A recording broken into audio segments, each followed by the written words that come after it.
do you say? How many kids did you kill today? West Florissant, Canfield Street, these streets that I know from my youth, from my earliest beginnings, now are on the news. And here are tanks driving down and armed up. They're shooting tear gas at babies. Hello, my name is Stanley Heller. Welcome to The Struggle. The Struggle is shown on over 30 cable stations from Vermont to New York City and in northern New Jersey. On the web at thestruggle.org, our YouTube channel, Struggle Video Media. ISIS inspired half a dozen Frenchmen and Belgians to commit a massacre in Paris. And so our brilliant Congress thinks we should close the door to all Syrians and Iraqis running away from ISIS. That rather crudely sums up the panic, cowardice, and prejudice shown by American government leaders. This has happened before. In the late 30s, Jews were running away from Hitler, and the U.S. wouldn't allow them in, partly because they suspected some would be spies for the Nazis. I kid you not. This is a picture of the legendary Anne Frank. Everyone knows she died in a Nazi death camp. But about 10 years ago, it came out that her family had tried to go to the United States from Holland, but they were denied a visa. This is a picture of kids on the ship, the St. Louis. It was a German ship filled with Jews who sailed from Germany to Cuba in 1939, expecting to be allowed in.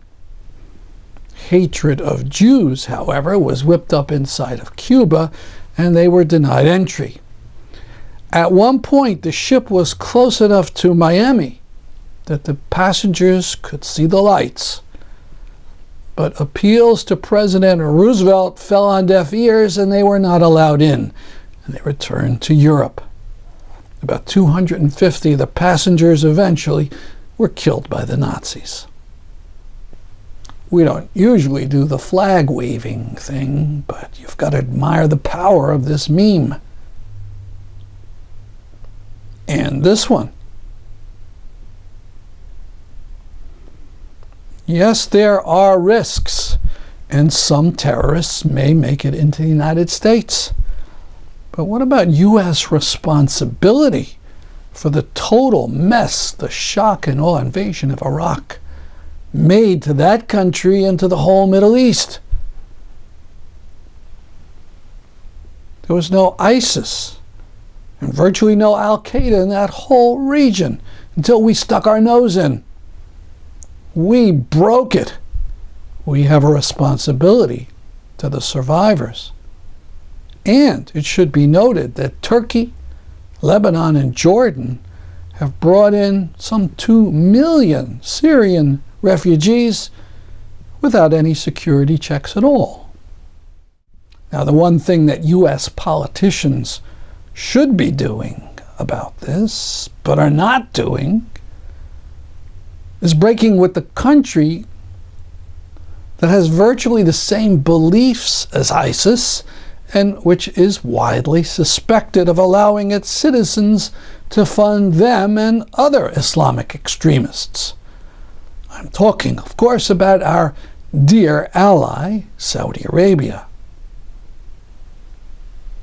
Here is a photo from the Yemen Post News, one result of the Saudi, U.S., Egyptian, Sudanese attack on Yemen.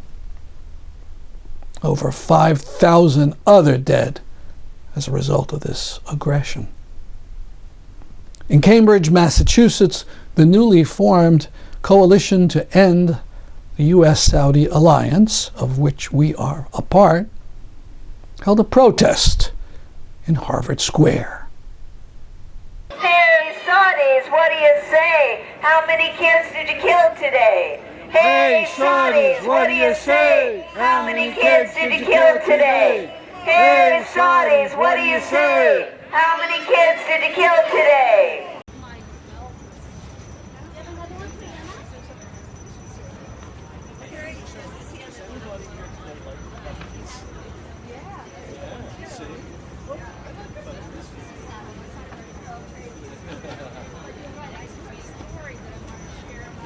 I'm Rabat Bebani. I'm from Yemen, Yemeni American. Live in New York City. For the past 8 months, the Saudi regime has been every day bombing Yemen, north, south, east, and west. It makes no difference. There's more than 5,500 people that have died already. We have a blockade that's actually killing more people. There's no fuel, and so medicine and food and humanitarian aid is almost impossible to get to cities.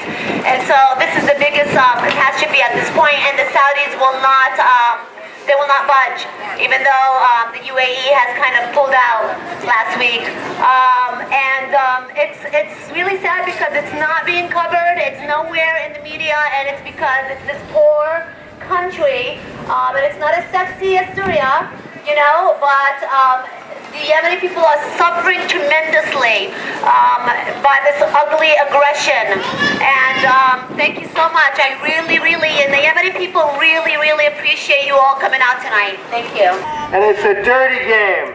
It's an alliance, as we all know, based solely on oil money. And Saudi Arabia is the oil well, and the United States burns it, and we're destroying the climate. So that alliance must be broken up. The people even around here know that the United States is furnishing Saudi Arabia with more weapons than had ever been sold anywhere in the history of humankind. And that while we're supposed to be this great democracy, our biggest ally in the Arab world is a monarchy that not only represses its own people internally, but also uses U.S. weapons to destroy democratic openings in neighboring countries. Look in Yemen to see what U.S. dollars are doing, giving the Saudis the weapons to bomb hospitals, clinics, schools, weddings. I mean, there was one wedding where 130 people were killed. 130 people. Just think about it. That's right. That sucks. Big time. 130 people killed at a wedding party. Imagine if that happened here in the United States, what would we do? But that's just one of the bombings that's been happening day in and day out for the last 8 months. Today, there was a big demonstration in Washington, D.C., both at the Saudi embassy today and at the White House. And we're glad that around the country more people are coming together to question this alliance between the U.S. and Saudi Arabia. And we're making alliances with people in other countries who are doing a much better job than we are questioning their government ties with Saudi Arabia, like they're doing in Europe right now.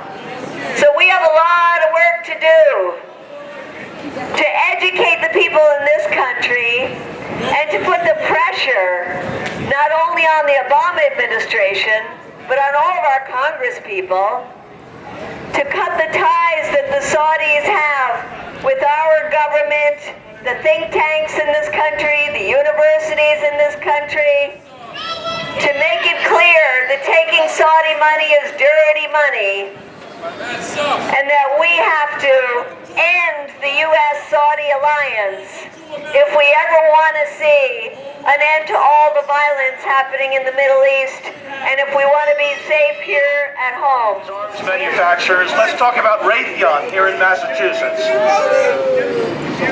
We need to remember that one of the reasons is, apart from the profit motive of arming these regimes, these unelected, undemocratic regimes, is to show off our military prowess in this country and to show the rest of the world what happens when you either don't listen to what we're saying or when you come to us asking for our strength, our technological muscle to punish peoples you don't like.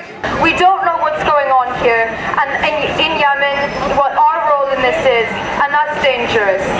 It doesn't seem dangerous because we're here, we're in Harvard Square, we're not in Yemen, we're not being bombed, we're not really in danger yet.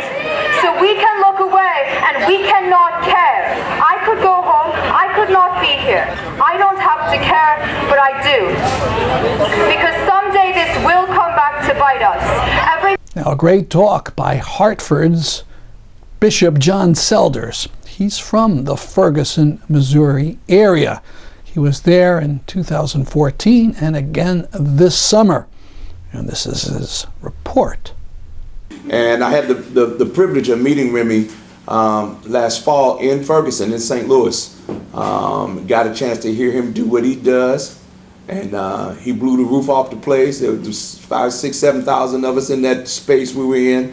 We were there, Cornel West was speaking. So, you know, he was the main deal, right? You know, and we were just, you know, appetizers to the main thing. And them children in Ferguson turned up on us. They did an accident on us. We'll talk about that in a minute, maybe in my now 15 minutes left. Let me tell you what happened to me. August 9th, 2014, after I am almost 40 years in ministry. In some way or another, I started when I was yet to tadpole.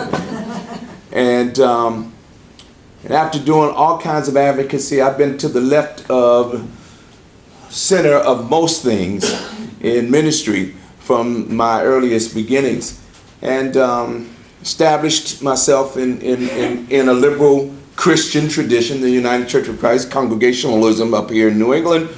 And you know, I thought I was doing okay. Had provided hopefully a fairly significant living for my family, and was riding along, coasting along with the bumps in the road. But everybody has bumps in the road. Everybody say bump in the road, bumps in the road. You had a bump in the road, right?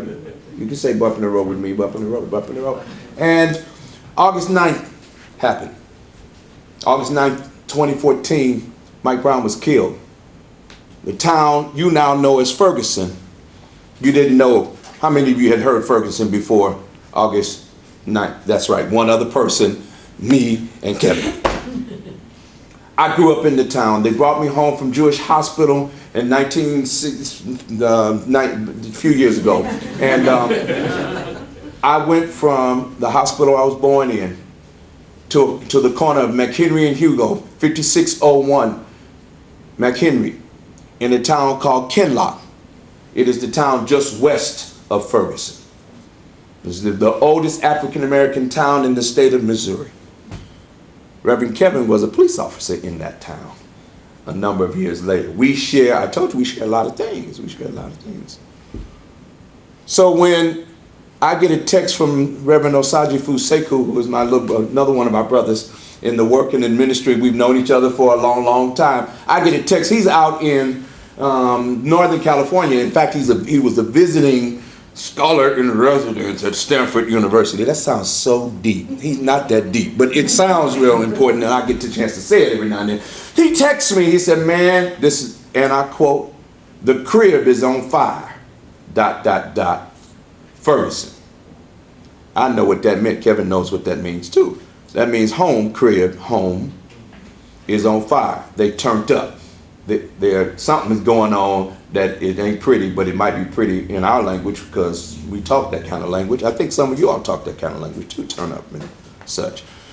The crib is on fire in Ferguson. That was an oxymoron because he knows, like I knew then, that St. Louis moves, they organize, they do nothing like that. They're as apathetic as, I think the last big protest was in 1962, and it was about 10 people there.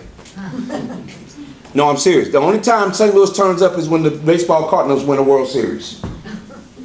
And that's, of course, next to the Yankees, it's the most winningest baseball tradition in Major League Baseball. I bleed Cardinal red. Anyway, that's another story. I know I'm in Rexosville, Yankeeville, and I know, but I still bleed Cardinal red. So I was troubled. This can't be. He sends me another text. "Man, are you watching TV?" Because I didn't even believe, what you talking about, dude? Come to find out something actually was happening. Something now that the world knows happened in Ferguson. It's characterized that movement is characterized by two things. One, it was a battle for who occupies public space. It still is. It still is a hotbed of activism and turn-up in and around who occupies public space. I mean, for real. And there was this idea, this rejection of established traditional leadership. Ferguson had turned from what used to be, as I remember, a sundown town. That means Negroes needed to get out of there by the time the sun went down, into a 2/3 populated African-American town. I couldn't believe what was West Florissant, Canfield Street, these streets that I know from my youth, from my earliest beginnings, now are on the news. And here are tanks driving down and are armed up. They're shooting tear gas at babies and children and young people. I couldn't believe what I was watching. My mother-in-law is on the phone. She's 84 years old. She's like, son, are you coming home? My mother calls. My mother calls me once a week. I haven't heard from you. Once a week, Ma. I talk to you 2-3 times a week. But once a week, she calls me for sure.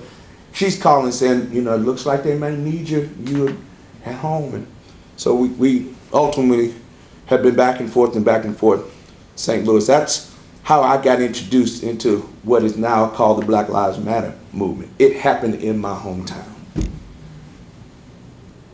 See, as most of you know, hashtag Black Lives Matter got started a year or so before, when 3 young women out in the Bay Area, in response to George Zimmerman's non-guilty verdict in Florida after he done killed Trayvon over some, walking in the neighborhood with some Skittles and Arizona. We don't know what happened, but some of us kind of know what happened, because we've seen it before. We've experienced it before.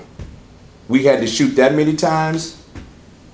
Diallo had to be shot how many times? How many bullets it takes to kill a person? We've seen it before. But some of you remember. Let's go back. Let's date it back. You remember Emmett Till. He whistled at a white woman, maybe, and I couldn't, for the life of me, I still don't understand. What could an 18-year-old young man do to a grown cop in an automobile that would have caused him to shoot him 9, 10, 6, 7, 8, 12 times? Can you all explain that to me? I don't quite know. But something has got us all twisted up. So after going home, participating in the October weekend of resistance,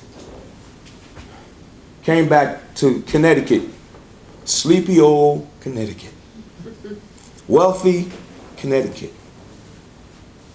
removed from that kind, Hartford, New Haven, Bridgeport, Waterbury, New London, for God's sake. That's not Ferguson.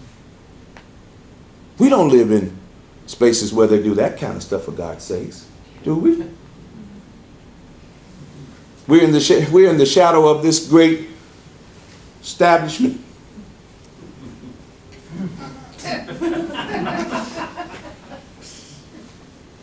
Calhoun, other really nice people that own slaves that we don't want to talk about, because, 2 churches over here on this corner split. One of them has a balcony. Both of them got balconies. One of them had a balcony in it. And every time I go into a church in New England and I see a balcony and it's old, I remember that's where probably, if there were black people that even went to that church, that's where they stood. Because in this church right across the way here, they weren't allowed to buy. Black people who had money was not allowed to buy a pew box, which was the tradition of that time. I'm so sick of New Englanders thinking that they are removed from race and racism. I'm a preacher. You need to, if you believe it in what I'm talking about, you need to say amen right now. Yeah. Or ouch. I mean, quite frankly, because we think it's not here. I came back home at the invitation after spending the week in St. Louis. I was there when the Eric Garner 9 indictment announcement happened, which was a week after the Michael Brown, Darren Wilson 9 indictment happened. So within a matter of a week, both of these cases came down with 9 indictments, which we anticipated, but it was still hard to, I couldn't hardly swallow. And a colleague of mine called, said, Bishop, would you show up at a meeting? We're having a meeting in Hartford. It was one of them meetings, those meetings you've been at. It's a meeting when the colleagues get together because we need to talk or something is going on and we need to kind of see where we are. And I'm a clergy person, so these meetings that are with clergy, yeah, you have those meetings with your colleagues, right? And there are meetings that you got to show up at because you're one of the people that's in the group that you got to show up at. But I dread them, and I dreaded this one in particular because they wanted to talk about how we're going to respond in Hartford around what's happening all over the world. Although all over the world is not really here. Hartford just happens to be the second poorest city in the nation, but it's not unlike New Haven, or Waterbury, or Bridgeport, or New London. Largely chocolate cities with institutions in them where wealth is made and built and established and then taken out of those cities into the burbs. So Orange, Hamden, I'm sorry, let me talk about Hartford. West Hartford, Simsbury, Avon, Glastonbury, Canton, Farmington. Black people don't live in those, just a few. But largely those spaces and places don't exist. And so went to the meeting, and they started talking, well, what we need to do is meet with the police. Maybe we need to, have a meeting and discuss it. And I said, wait a minute, before you all get too far down into the agenda, let me just tell you, I'm not, somebody said that insanity is thinking change will happen while you keep doing the same thing, something like that. And I'm not interested anymore in having any more meetings with anybody. I'm done meeting with people and things and stuff. We're gonna turn up, and we're gonna turn up and keep turning up. And in fact, I'm ready to get arrested.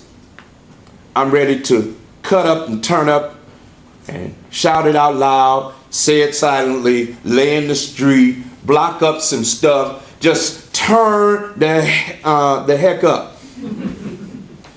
Not only for what I believe is justice, but also turn up for our people. Because let me tell you, my activism comes from a place deep down in my sanctified self, deep down in my inner parts. Comes from a deep abiding love for my people. I'm a man of faith, so it comes from, I believe we are all God's creation. I believe we all have a connected root. We're all humans. But not just humans. We're all in a space on some land that needs to be taken care of. I believe we exist in a space and in a world. And our world exists in another, with a bunch of other planets and worlds. We're in a galaxy among other galaxies. We are all of God's creation. So that was the very beginning of what now is called More Monday CT. And let me tell you real quickly, and then you can ask questions later. More Monday CT is a turn-up group. We got some list of demands. Go on the website, moremondayct.wordpress.com. I love free 99 stuff, so we use it as often as we can. Somebody missed that, but you'll get it later. Free 99. Quote me. We have a list of demands and stuff. What we connected to is Bill Barber and the work that they're doing down in North Carolina around voter suppression. Some of the most vicious legislation has come out of the South since Reconstruction around suppressing the vote of people of color, largely, and poor people, along with what those young people in the Bay Area, fueled by what happened in St. Louis and on Staten Island, turned that into a national movement called Black Lives Matter. And I'm so pleased to meet the leaders of Black Lives Matter New Haven, who have begun to do their work. Yeah.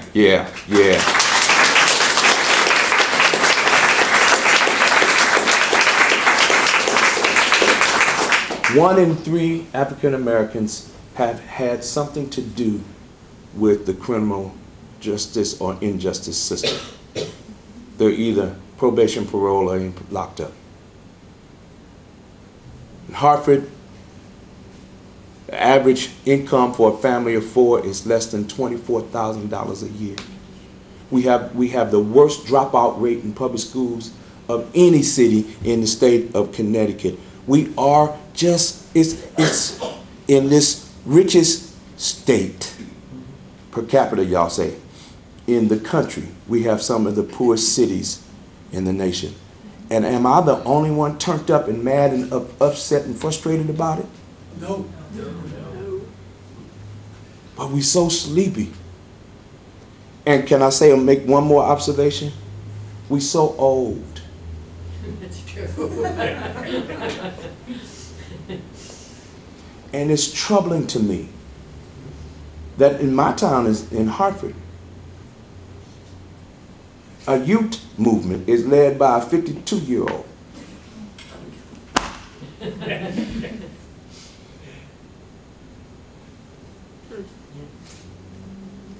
Something's going on here. And I've advocated and said to my folk,